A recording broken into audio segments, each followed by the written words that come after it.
टहनी पत्तों से भर गई थी, पर उस पर फूल नहीं लगते थे।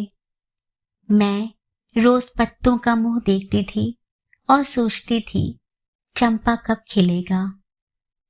गमला कितना भी बड़ा हो, पर गमले में चंपा नहीं फूलती। मुझे एक माली ने बताया था और कहा था कि इस पौधे की जड़ों को धरती की जरूरत होती है, और मैं उस पौधे को गमले में से निकालकर धरती में रोप रही थी कि एक औरत मुझसे मिलने के लिए आई। तुम्हें कहां कहां से पूछती और कहां कहां से खोजती आई हूं। तुम नीली आंखों वाली सुंदरी। मेरा नाम गुलियाना है। फूल सी औरत, पर लोहे के पैरों पर चलकर पहुंची हूं। मुझे 2 साल होने को आए हैं चलते हुए। किस देश से चली हो। युगोस्लाविया से। भारत में आए कितना समय हुआ। 1 महीना।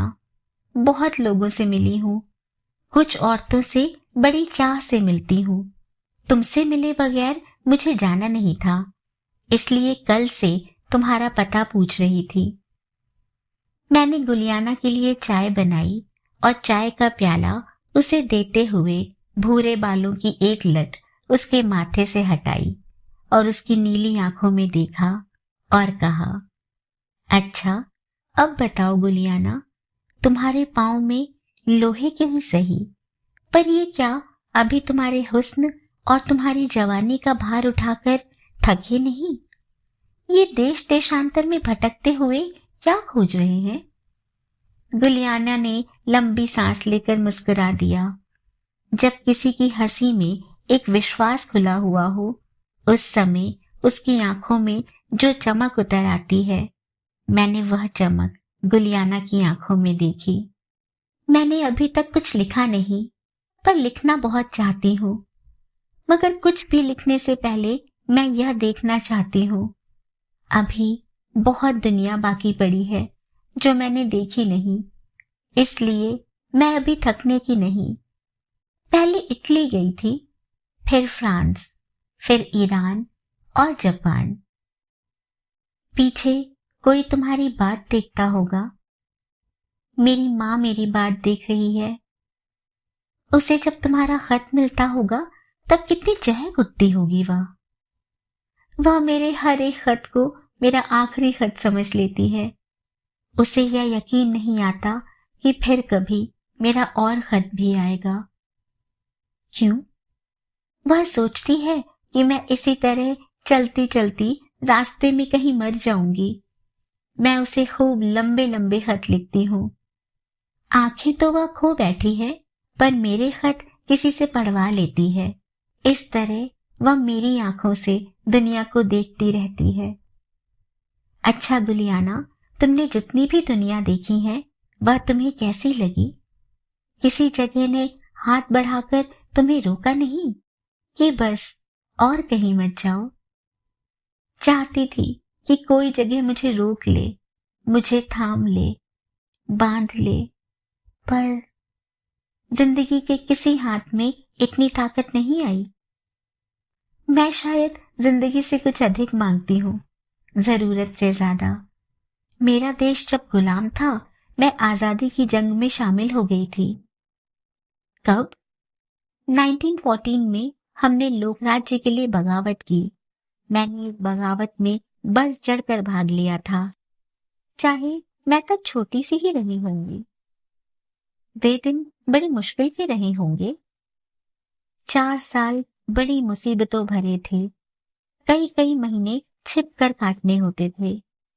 कई बार दुश्मन हमारा पता पा गए। हमें एक पहाड़ी से चलकर दूसरी पहाड़ी पर पहुंचना होता था। एक रात हम 60 मील चले थे। 60 मील? तुम्हारे इस नाजुक से बदन में इतनी जान है गुलियाना? यह तो एक रात की बात है। तब हम करीब 300 साथी रहे होंगे। पर सारी उम्र चलने के लिए कितनी जान चाहिए, और वह भी अकेले। गुलियाना, चलो कोई खुशी की बात करें। मुझे कोई गीत सुनाओ। तुमने कभी गीत लिखे हैं गुलियाना? पहले लिखा करती थी, फिर इस तरह महसूस होने लगा कि मैं गीत नहीं लिख सकती। शायद अब लिख सकूंगी।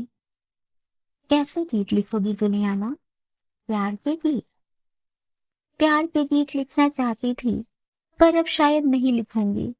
हालांकि एक तरह से वे प्यार के गीत ही होते होंगे, पर उस प्यार के नहीं जो एक फूल की तरह गमले में रोपा जाता है।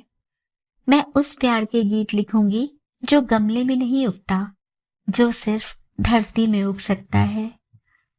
गुलियाना की बात सुनकर मैं चौंक उठी।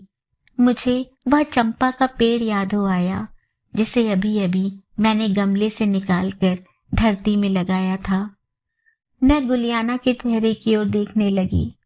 ऐसा लग रहा था जैसे इस धरती को गुलियाना के दिल का और गुलियाना के हुस्न का बहुत सा कर्जा देना हो।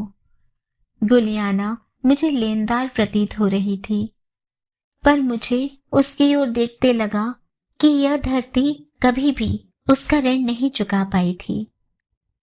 गुलियाना, मैं इसीलिए कहती थी कि मैं शायद जिंदगी से कुछ अधिक चाहती हूँ, जरूरत से ज्यादा। यह जरूरत से ज्यादा नहीं गुलियाना, सिर्फ उतना जितना तुम्हारे दिल के बराबर आ सके। पर दिल के बराबर कुछ नहीं आया। हमारे देश का एक लोकगीत है, तेरी डोली को कहारों ने उठाया, खाट को कौन कंधा दे, मेरी खाट को कौन कंधा देगा। गुलियाना, तुमने क्या किसी को प्यार किया था? कुछ किया जरूर था, पर वह प्यार नहीं था। अगर प्यार होता तो जिंदगी से लंबा होता। साथ ही मेरे महबूब को भी मेरी उतनी ही जरूरत होती जितनी मुझे उसकी जरूरत थी। मैंने विवाह भी किया था, पर यह विवाह उस गमले की तरह था जिसमें मेरे मन का फूल कभी न उगा। पर यह धरती, तुम्हें इस धरती से डर लगता है? धरती तो बड़ी जरखेज है गुलियाना, मैं धरती से नहीं डरती। पर मुझे मालूम है तुम्हें किस चीज से डर लगता है। मुझे भी यह डर लगता है, पर इसी डर से रुष्ट होकर तो मैं दुनिया से निकल पड़ी हूँ। आखिर एक फूल को इस धरती में उगने का हक क्यों नहीं दिया जाता, जिस फूल का नाम औरत हो? मैंने उन लोगों से हट ठाना हुआ है जो किसी फूल को इस धरती में उगने नहीं देते, खासकर उस फूल को जिसका नाम औरत हो। यह सभ्यता का युग नहीं, सभ्यता का युग तब आएगा जब औरत की मर्जी के बिना कोई औरत के जिस्म को हाथ नहीं लगाएगा। सबसे अधिक मुश्किल तुम्हें कब पेश आई थी? ईरान में। मैं ऐतिहासिक इमारतों को दूर दूर तक जाकर देखना चाहती थी, पर मेरे होटल वालों ने मुझे कहीं भी अकेले जाने से मना कर दिया। मैं वहां दिन में भी अकेले नहीं घूम सकती थी। फिर बीच बीच में कुछ अच्छे लोग भी होते हैं। उसी होटल में एक आदमी ठहरा हुआ था जिसके पास अपनी गाड़ी थी। उसने मुझसे कहा कि जब तक वह होटल में है मैं उसकी गाड़ी ले जाया करूं। वह मेरे साथ कभी नहीं गया, पर उसने अपनी गाड़ी मुझे दे दी, ड्राइवर भी दे दिया। मुझे वह सहारा ओढ़ना पड़ा, पर ऐसा कोई भी सहारा हमें क्यों ओढ़ना पड़े। जापान में भी मुश्किल आई। वहां मुझे सबसे बड़ी मुश्किल पड़ी। सिर्फ एक रात एक शराबी ने मेरे कमरे का दरवाजा खटखटाया था। मैंने उसी समय कमरे में से टेलीफोन करके होटल वालों को बुला लिया था। एक बार फ्रांस में जाने क्या हो जाता अगर कहीं जोरों की बरसात न शुरू हो गई होती। मैं एक बगीचे में बैठी हुई थी। सामने कुछ दूरी पर एक पहाड़ था। मैं वहां जाना चाहती थी। दो आदमी काफी देर से मेरा पीछा कर रहे थे। मैं जानती थी कि अगर मैं पहाड़ की किसी निर्जन जगह पर चली गई तो ये आदमी वहां जाकर जाने क्या करे। पर मेरे दिल में गुस्सा खौल रहा था कि मैं इन गुंडों से डरकर पहाड़ पर क्यों ना जाऊं। इसलिए मैं बगीचे में से उठकर उस तरफ चल पड़ी। कुछ दूर गई थी कि जोरों से बरसात होने लगी। मुझे अपने होटल में लौटना पड़ा। पर यह सब गलत है। मैं यही सोचती हुई चलती जाती हूँ कि आखिर यह सब अभी तक इतना गलत क्यों बना हुआ है, जब मनुष्य अपने को इतना सभ्य और इतना उन्नत मानने लगा है। तुम अपने गुजारे के लिए क्या करती हो गुल? छोटे छोटे सफरनामे लिखती हूँ, छपने के लिए अपने देश में भेज देती हूँ।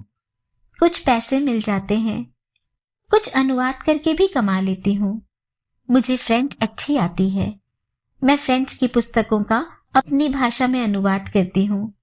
वापस जाकर मैं एक बड़ा सफरनामा लिखूंगी, शायद गीत भी लिखूं। आजकल जब मैं सोती हूँ तो एक गीत मेरे दिल में मंडराने लगता है, पर जब मैं जागती हूँ तो मैं उसे खोज नहीं पाती। अच्छा गुलियाना, और बातें छोड़ो, मुझे उस गीत की बात बताओ। मैंने गीत नहीं कहा, गीत की बात कही है। बात ही तो मुझे अभी तक मालूम नहीं है। मैं वह बात खोज रही हूँ जिसमें से गीत उगते हैं। बिना बात के ही 2 पंक्तियां जोड़ी हैं, इससे आगे नहीं जुड़ती। बात के बिना भला गीत कैसे जुड़ेगा? गुलियाना ने कहा और एक टूटे हुए गीत की तरह मेरी ओर देखा। फिर गुलियाना ने गीत की 2 पंक्तियां सुनाई। आज किसने आसमान का जादू तोड़ा, आज किसने तारों का गुच्छा उतारा और चाबियों के गुच्छे की तरह बांधा, मेरे कमरे से चाबियों को बांधा। और गुलियाना ने अपनी कमर की ओर संकेत कर मुझसे कहा, यहाँ चाबियों के गुच्छे की तरह मुझे कई बार तारे बंधे हुए महसूस होते हैं। मैं गुलियाना के चेहरे की ओर देखने लगी। तिजोरियों की चाबियों को चांदी के छल्लों में पिरोकर बना गुच्छा उसने अपनी कमर में बांधने से इनकार कर दिया था और उसकी जगह वह तारों के गुच्छे अपनी कमर में बांधना चाहती थी। गुलियाना के चेहरे की ओर देखती हुई मैं सोचने लगी कि इस धरती पर वे घर कब बनेंगे जिनके दरवाजे तारों की चाबियों से खुलते हो। तुम क्या सोच रही हो? सोचती थी कि तुम्हारे देश में भी औरतें अपनी कमर में चाबियों का गुच्छा बांधती हैं। हमारी माँ दादियां अपनी कमर में चाबियां बांधा करती थीं। चाबियों से घर का ख्याल आता है और घर से औरत के आदिम सपने का। देखो, इस सपने को खोजती खोजती मैं कहाँ पहुंच गई हूँ। अब मैं अपने गीतों को यह सपना अमानत दे जाऊंगी। धरती के सिर तुम्हारा कर्ज और बढ़ जाएगा। कर्ज की बात सुनकर गुलियाना हंसने लगी। उसकी हंसी उस लेनदार की तरह थी जिसके कागजों पर लिखी हुई कर्ज की सारी गवाहियां झूठी निकल आई हो। गुलियाना के चेहरे की ओर देखते हुए मुझे लगा कि थाने के किसी सिपाही को अगर गुलियाना का हुलिया अपने कागजों में दर्ज करना पड़े तो वह इस तरह लिखेगा, नाम गुलियाना साइनोबिया, बाप का नाम निकोलियन साइनोबिया, जन्म शहर मैसेडोनिया, कद 5 फुट 3 इंच, बालों का रंग भूरा, आंखों का रंग स्लेटी, पहचान का निशान उसके निचले होंठ पर एक तिल है और बाईं ओर की भौं पर छोटे से जख्म का निशान है।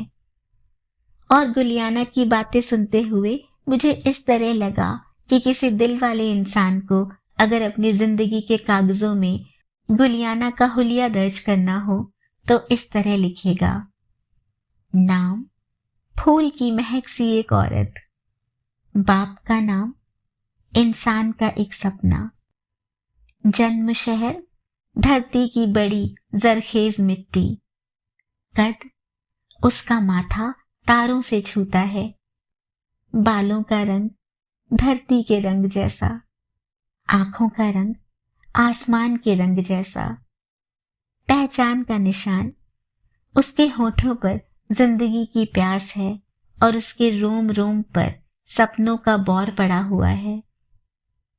हैरानी की बात यह थी कि जिंदगी ने गुलियाना को जन्म दिया था, पर जन्म देकर उसकी खबर पूछना भूल गई थी। पर मैं हैरान नहीं थी, क्योंकि मुझे मालूम था कि जिंदगी को बिसार देने वाली बड़ी पुरानी आदत है। मैंने हंसकर गुलियाना से कहा, हमारे देश में एक बूटी होती है जिसे हम ब्राह्मी बूटी कहते हैं। हमारी पुरानी किताबों में लिखा हुआ है कि ब्राह्मी बूटी पीसकर जो कुछ दिन पी ले उसकी स्मरण शक्ति लौट आती है।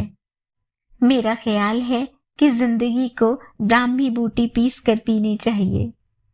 गुलियाना हंस पड़ी और कहने लगी, तुम जब कोई प्यारा गीत लिखती हो या कोई भी जब कोई बड़ा प्यारा लिखता है तो वह जंगल में से ब्राह्मी बूटी की पत्तियां ही तोड़ रहा होता है। शायद कभी वह दिन आएगा जब जिंदगी को हम अपनी बूटी पिला देंगे, उसे भूल जाने की यह आदत नहीं रहेगी। गुलियाना उस दिन चली गई, पर ब्राह्मी बूटी की बात पीछे छोड़ गई। मैं जब भी कभी कोई प्यारा गीत पढ़ती, मुझे उसकी बात याद आ जाती कि हम सब मन के जंगल में से ब्राह्मी बूटी की पत्तियां बीन रहे हैं। हम किसी दिन जिंदगी को शायद इतनी बूटी पिला देंगे कि उसे हम याद आ जाएंगे। 5 महीने होने को हैं। मुझे गुलियाना का एक भी खत नहीं मिला और अब महीने पर महीने बीतते जाएंगे। गुलियाना का खत कभी नहीं आएगा, क्योंकि आज के अखबार में यह खबर छपी हुई है कि 2 देशों की सीमा पर कुछ फौजियों ने एक परदेसी औरत को खेतों में घेर लिया। औरत को बड़ी चिंताजनक हालत में अस्पताल पहुंचाया गया। अस्पताल में पहुंचते ही उसकी मौत हो गई। उसका पासपोर्ट और उसके कागज आग से जली हुई हालत में मिले। औरत का कद 5 फुट 3 इंच है। उसके बालों का रंग भूरा और आंखों का रंग स्लेटी है। उसके निचले होंठ पर एक तिल है और उसकी बाईं भौं पर एक छोटे से जख्म का निशान है। यह अखबार की खबर नहीं, सोच रही हूं यह गुलियाना का एक खत है। जिंदगी के घर से जाते हुए उसने जिंदगी को एक खत लिखा है और उसने खत में जिंदगी से सबसे पहला सवाल पूछा है कि आखिर इस धरती में उस फूल को आने का अधिकार क्यों नहीं दिया जाता जिसका नाम औरत हो। और साथ ही उसने पूछा है कि सभ्यता का वह युग कब आएगा जब औरत की मर्जी के बिना कोई मर्द किसी औरत के जिस्म को हाथ नहीं लगा सकेगा। और तीसरा सवाल उसने यह पूछा है कि जिस घर का दरवाजा खोलने के लिए उसने अपनी कमर में तारों के गुच्छे को चाबियों के गुच्छे की तरह बांधा था, उस घर का दरवाजा कहाँ है।